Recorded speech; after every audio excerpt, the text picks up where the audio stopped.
जी, आपने सही वीडियो पर क्लिक किया है और आपने सही सुना है कि 25 अक्टूबर 2024 से लेकर 29 अक्टूबर 2024 तक मैं आपसे बात करूंगा। इन 5 दिनों के अंदर आप मुझसे व्हाट्सएप ऑडियो कॉल के द्वारा आप मुझसे बात कर पाएंगे। जो मेरा शिष्य, जो मेरा भक्त बात करना चाहे मुझसे, वह शिष्य 25 अक्टूबर से लेकर 29 अक्टूबर तक आप दोपहर 12 बजे से लेकर शाम के 4 बजे के बीच आप व्हाट्सएप कॉल कर सकते हैं। अभी आप 25 अक्टूबर से लेकर 29 अक्टूबर तक आप मुझसे बात कर पाएंगे। यह हुई खुशखबरी की बात। अभी मैं आपको कुछ ज्ञान की बातें मैं बताने जा रहा हूँ, उसे आप ध्यान से सुनिएगा और वीडियो पूरा लास्ट तक देखिए ताकि आपको समझ में आए। आप सभी मेरे शिष्यों एवं दर्शकों को पता है कि मैं उन व्यक्तियों को ठीक करता हूँ जो तंत्र बाधाओं से परेशान हैं, तो मैं उन समस्याओं का निवारण करता हूँ। वैसे आप सभी दर्शकों को पता है मैं मनुष्य हूँ पर मनुष्य नहीं हूँ। मैं सबका हूँ पर किसी एक का नहीं हूँ। मैं तेरे दुख में भी हूँ और तेरे सुख में भी हूँ। तेरे अंधेरे में भी साथ रहूँगा और तेरे उजाले में भी साथ रहूँगा। यह उनको ही समझ में आएगा जो सच्चे गुरु की पहचान करते हैं। मैं यह कभी नहीं कहता कि मैं भगवान हूँ। जो मुझे मानते हैं सच्चे दिल से, उन्हीं के लिए मैं भगवान हूँ, वो खुद मानते हैं। मैं कभी कहता नहीं कि मैं भगवान हूँ, क्योंकि जो गुरु होते हैं वह भगवान स्वरूप होते हैं। क्योंकि हमेशा कहा गया है गुरुर ब्रह्मा गुरुर विष्णु गुरुर देवो महेश्वरा गुरुर साक्षात परब्रह्म तस्मै श्री गुरुवे नमः। क्योंकि जो त्रिदेव है वही गुरु है। जो देखिएगा, भगवान हर जगह हर समय आ नहीं सकता किसी के मदद के लिए, इसलिए गुरु का निर्माण किया है। और हम जो गुरु होते हैं वह गुरु भगवान का आशीर्वाद पाकर, उनकी सिद्धियां पाकर हम आप सभी का कल्याण करते हैं। देखिएगा, गुरु हर प्रकार के होते हैं। जैसे कि आपको पढ़ाई लिखाई सिखाना या आपको कोई बड़ा नाम कमाना है, तो जो आपको शिक्षा देने वाले जो गुरु होते हैं, जो आपके फील्ड के होंगे, तो वह तो गुरु सही है। पर जो गुरु आपको भगवान श्रीमन नारायण, माता महादेव, इनके सानिध्य में लेके जाए और उनका दर्शन करवाए, जो भी आध्यात्मिक गुरु है, यह बात तो बहुत ही आपके लिए लाभदायक है। अर्थात यह बात और गुरु का साथ और भगवान का दर्शन मिलना, यह सौभाग्य की बात है और यही असली गुरु की पहचान होती है। ऐसे कुछ व्यक्ति होते हैं जो बहुत ही पूजा पाठ करते हैं, फिर भी उनको भगवान नहीं मिलते, उनका साक्षात्कार नहीं होता। और ऐसे भी कुछ मनुष्य होते हैं जो सच्चे दिल से भक्ति करते हैं, भगवान की पूजा करते हैं सच्चे दिल से, तो वह व्यक्ति पत्थर को भी मोम बना देता है। कुछ लोग कहते हैं गुरु वही अच्छा होता है जो पैसा नहीं लेता, जिसे गुरु दक्षिणा बोलते हैं। वह गुरु सबसे अच्छा होता है जो पैसा नहीं लेता, ऐसे कुछ लोग कहते हैं। तो मैं उन लोगों को कहना चाहूँगा, उन गुरुओं का भी परिवार होता है। उन गुरुओं का एक ही मकसद होता है। जो भी आध्यात्मिक गुरु है, उन्हीं का एक ही मकसद होता है, सबका कल्याण करना। आप लोग जो पढ़ाई में खर्चा करते हो, आप सामने वाले को खर्चा तो करते हो कि हमारा बच्चा सही मार्ग पर जाए, तो इसलिए आप खर्चा करते हो। तो मैं भी शिक्षा देता हूँ आप सभी के लिए, जो कि वो भगवान से जोड़ता हूँ मैं आप सभी भक्तों को। तो इसके लिए जो उनका परिवार होता है, गुरु का परिवार होता है, कोई भी गुरु हो, मैं मेरी बात नहीं कर रहा हूँ, वो सभी गुरुओं के लिए मैं बात कर रहा हूँ। उनका परिवार होता है, उनको भी संभालना होता है। अगर भागवत कथा करनी है तो उसके लिए टेंट का निर्माण करना होता है। टेंट का निर्माण यानी कि पंडाल का निर्माण करना होता है, उसमें बहुत ही खर्चा आता है। तो जो खर्चा होता है वह अकेले तो वह कुछ खुद नहीं कर सकते, वह आप सभी के लिए है। देखिएगा, जो गुरु होते हैं वह कभी भगवान से नहीं मांगते, क्योंकि भगवान से कुछ मांगा नहीं जाता। भगवान खुद स्वयं देता है आप सभी के रूप में। तो इसलिए जो गुरु होते हैं वह आपसे गुरु दक्षिणा मांगते हैं। हम जो यह आध्यात्मिक जो भी आपका कल्याण हम करते हैं, वह अगर आप उसका जो चढ़ावा शुल्क आप पैसा नहीं देते, गुरु दक्षिणा नहीं देते, तो हम आपका कार्य कैसे कर पाएंगे।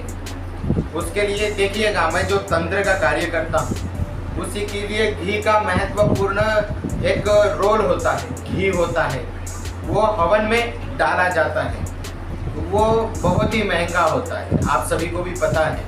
और भी बहुत सारे सामग्रियाँ होती है, आप सभी को पता है, जो तंत्र शास्त्र से जुड़े हैं उन सभी को पता है कि जो आपसे जो चढ़ावा शुल्क मैं लेता हूँ उसका जो सामग्री होता है वह लाया जाता है।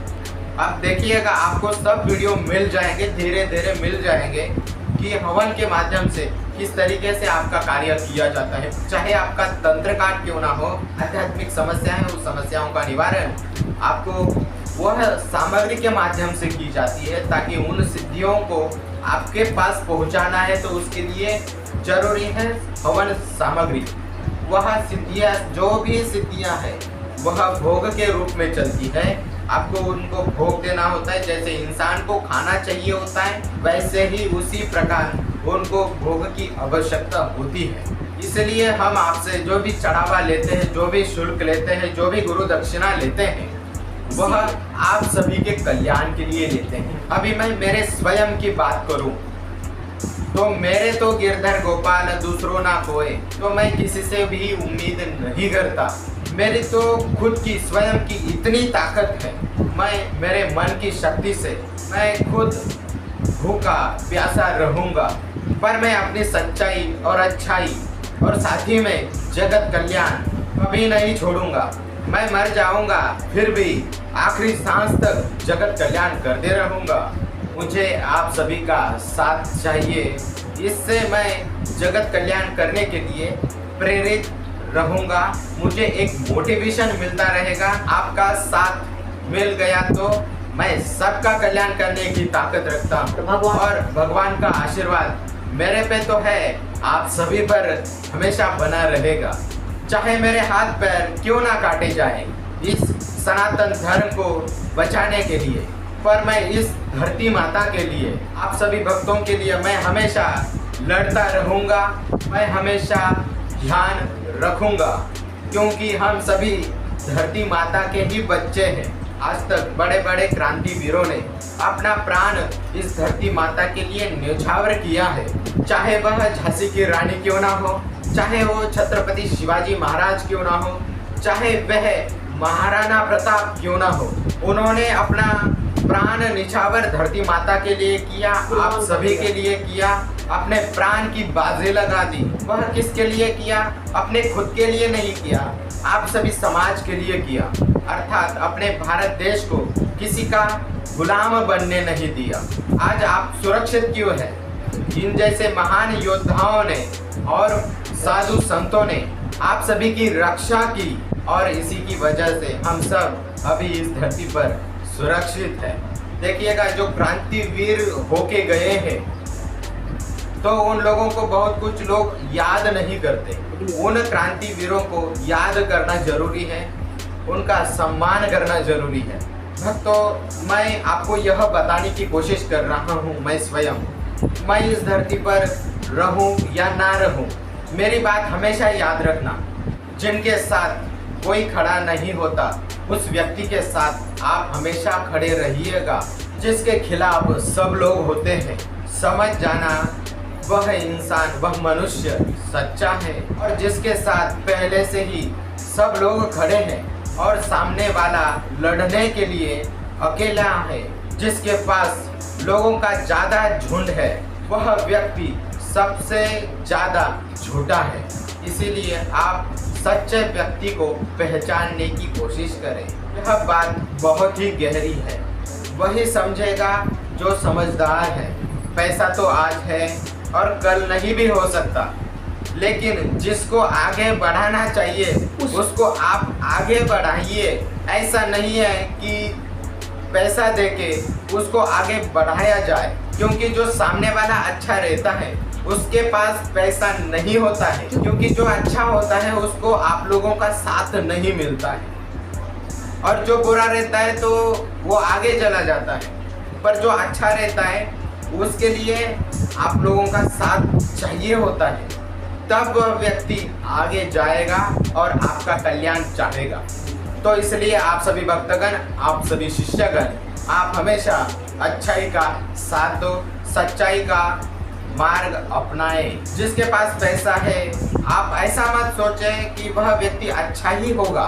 मैं ऐसा नहीं कह रहा कि पैसे वाले ही बुरे होते हैं, बहुत लोग अच्छे भी होते हैं जो कि पैसे वाले होते हैं। देखिएगा, कोई कोई बड़ा व्यक्ति बहुत ही अच्छा होता है, जो पैसे वाले होते हैं बहुत ही अच्छे होते हैं। वह कभी गरीब को भूखा नहीं सोने देते, वह हमेशा कोई गरीब व्यक्ति दिखता है तो उस व्यक्ति का कल्याण करते हैं। वह व्यक्ति अपना पैसा अपना नहीं सोचता। जो देवी देवता होते हैं, गरीब व्यक्ति होता है, अपने खुद के माता पिता हो चाहे दूसरों के भी माता पिता हो, वह उनकी रक्षा करते हैं, जो कि सेवा कहते हैं। और जो ऐसा करता है तो उनको माना जाता है बड़ा व्यक्ति, पैसे वाला व्यक्ति।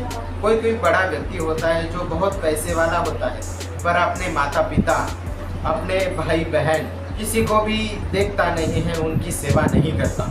वह व्यक्ति हमेशा गंदे कामों में पैसा लुटाता है, तो उनके माता पिता, भाई बहन, जो परिवार वाले होते हैं, वह उस इंसान से बहुत परेशान रहते हैं, उनकी सेवा नहीं करते। फिर भी आप लोग उनका साथ देते हैं। क्यों? क्योंकि उनके पास पैसा है, इसलिए वह व्यक्ति आपके साथ के माध्यम से आपका साथ उनको मिलता है, तो इसकी वजह से और भी आगे बढ़ता है वह व्यक्ति। जो गलत काम करने वाला है तो उनको अच्छा ज्ञान देने की कोशिश आप अवश्य करें। मेरे अगर आप सच में शिष्य हो, मेरे पे विश्वास करते हो, तो आप अपने माता पिता, भाई बहन, अपने परिवार में जितने भी सदस्य हैं उनकी सेवा आप करें।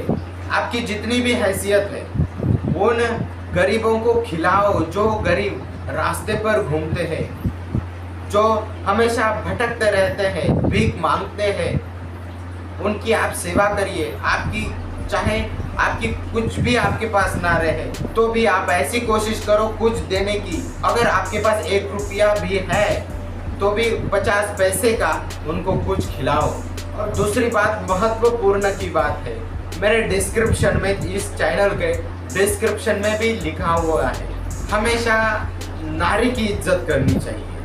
जो नारी होती है घर की लक्ष्मी होती है। अगर आप नारी की इज्जत करोगे, उनकी सेवा करोगे, उनके चरण छुओगे, तो 100% मैं कहता हूँ उनका आशीर्वाद आपको मिलेगा। और वह एक नारी शक्ति जो होती है वह जगत जननी होती है। क्योंकि होता यह है, क्योंकि उनसे ही परिवार बनता है और उनसे ही विनाश भी होता है। तो आप सभी को मैं कहना चाहूँगा, यह जो ज्ञान दिया है वह आप सभी को एक ज्ञान मिलने का जो मोटिवेशन है वो मैंने देने की कोशिश किया है। अभी मैंने यह जो बताया, जो ज्ञान दिया, वह सांसारिक भी है और आपके लिए भी है और दूसरों के लिए भी एक महत्वपूर्ण भूमिका है उस ज्ञान की।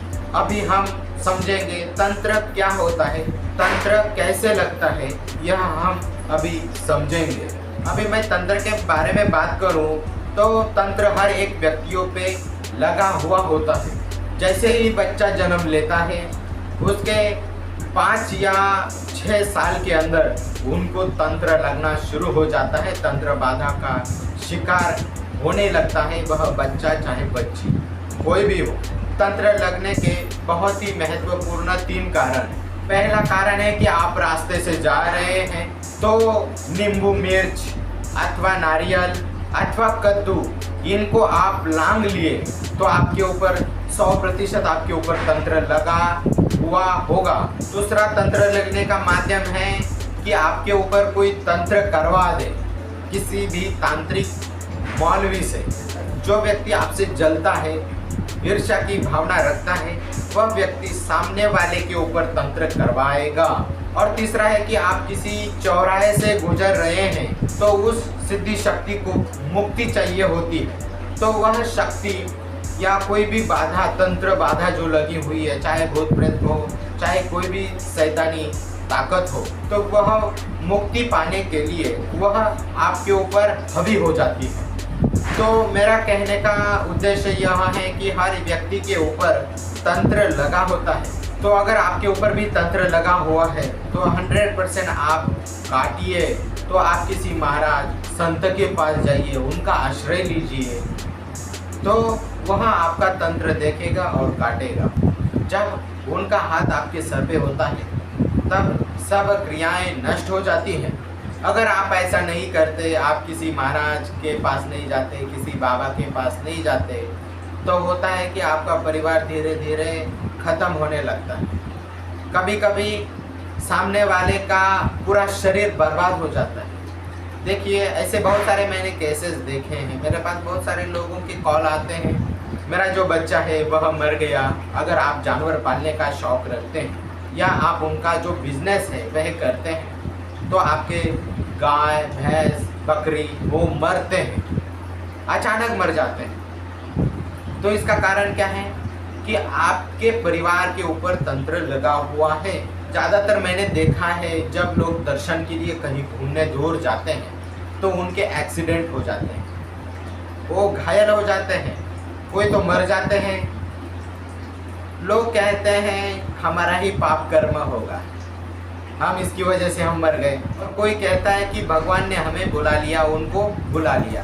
ऐसा नहीं होता है। देखिएगा, जो एक्सीडेंट होके मरता है वह एक अलग योनियों में जाता है, जैसे जिसे कहते हैं हम पिशाच योनि। उस योनि में जाता है और वो भटकते रहता है, जहाँ मर गया वहीं पर।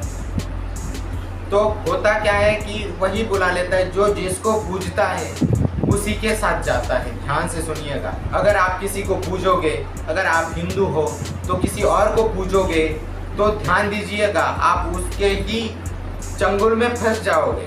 अगर आप हिंदू हो और भगवान श्रीमन नारायण की पूजा अर्चना प्रेम करते हो, तो किसी माई के लाल में ताकत नहीं है कि आपके परिवार पे कोई उंगली उठा सके। तंत्र आपके ऊपर लगा है, यह कैसे पता कर सकते हैं?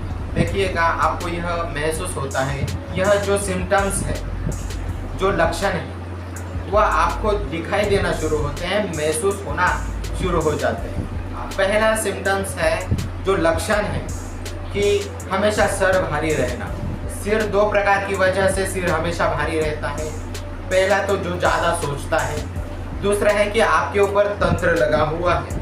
दूसरा जो लक्षण है कि हमेशा सिर में दर्द होना, आपकी आंखें सूजना, आपके आंखों के नीचे एक काला घेरा बन जाना, आपको घबराहट हो रही है ऐसा आपको महसूस होना, आपको सबसे ज़्यादा पसीना आना, घर के जो आपके परिवार के जो सदस्य हैं वह एक के बाद एक बीमार पड़ जाना, आपकी मनोस्थिति असामान्य रहना, आपका जो शरीर है वह हमेशा भारी रहता है, हमेशा ऐसा लगता है शरीर पे कोई बैठा है, पागलों जैसी हरकत करना।